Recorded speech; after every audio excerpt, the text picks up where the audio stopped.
Assalamualaikum warahmatullahi wabarakatuh. Alhamdulillah, anak-anak sekalian dan juga ayah bunda hebat, kita sudah masuk di penghujung untuk 10 hari yang pertama. Sekali lagi, mudah-mudahan kita senantiasa mendapatkan rahmat dari Allah SWT, mendapatkan kasih sayangnya, sehingga kita ketika melaksanakan ibadah, khususnya ibadah puasa di bulan Ramadan ini, penuh dengan semangat, penuh dengan keikhlasan, dan sesuai dengan apa yang disabdakan oleh Rasulullah, yaitu man shoma ramadhana imanan wa ihtisaban ghufira lahu ma taqaddama min dzambik, ya.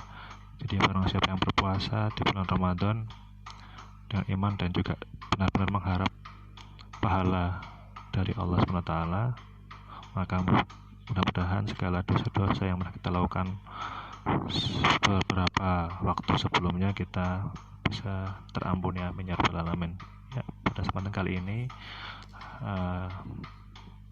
insya Allah Ustadz akan menyampaikan sebuah tema, yaitu terkait dengan bagaimana tips untuk bisa menahan emosi saat puasa.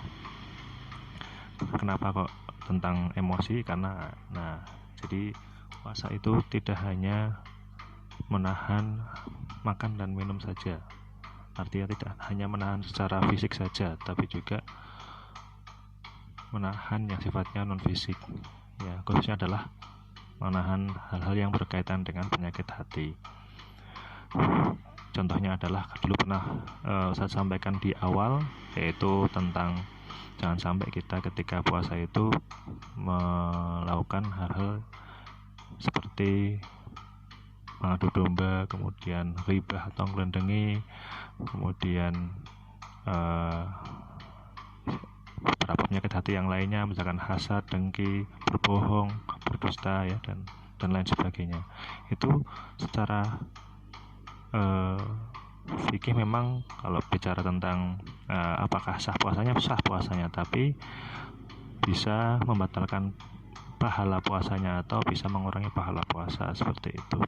Nah, kemudian juga katanya dengan penyakit hati yang lain juga, yaitu terkait dengan marah. Rasulullah pun juga menyampaikan dengan kita kemudian marah itu juga bisa menyebabkan kita batal pahala puasanya.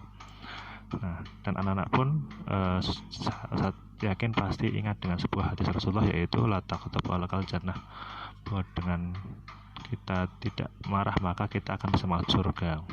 Ditambahkan lagi dengan hadis Rasulullah yang lain dari riwayat Bukhari dan Muslim, orang kuat itu bukanlah yang menang dalam gulat, tetapi orang kuat adalah yang mampu menahan nafsu amarahnya. Nah, di sini Ustaz akan sampaikan beberapa tips menahan emosi saat puasa. Yang pertama adalah tidak banyak bicara. Ya, ini bisa kita praktekkan, ya. Jadi memang kalau banyak bicara juga punya sering banyak salahnya. Kita bicara ya sesuai dengan kepentingan atau keperluannya saja. Dan Rasulullah pun juga memberikan sebuah contoh dalam hadisnya, fal yakul khairan aw liyasmut, jadi berkatalah yang baik atau lebih baik diam. Kemudian yang kedua adalah mengambil air wudhu. Jika kita dalam kondisi marah, maka kita coba pertama adalah ambil air wudhu, ya. Atau bisa juga dengan cara yang lain, ketika kita berdiri ketika dalam kondisi marah, bisa kita dengan cara duduk, ya, artinya diubah posisi tubuhnya menjadi duduk dan seterusnya sampai kemudian kita bisa menahan amarah kita. Kemudian yang ketiga adalah menarik nafas dalam-dalam, ya. Di sini kalau sudah mentok, ketika kita sudah melihat ada sesuatu yang bisa membuat marah, kita akhirnya kalau tidak terkendali biasanya akan istilahnya semuanya akan membuat yang lainnya akan merasa disakiti, seperti itu. Kemudian yang keempat adalah cukupkan istirahat. Yang kelima adalah memperbanyak zikir. Yang keenam, mengalihkan perhatian atau mencari kesibukan. Dan yang ketujuh adalah merubah posisi tubuh, contohnya seperti tadi. Dan yang kedelapan adalah membaca Al-Quran. Jadi Itu beberapa tips ya, mudah-mudahan ya ini bisa kita praktekkan dan mudah-mudahan bisa bermanfaat.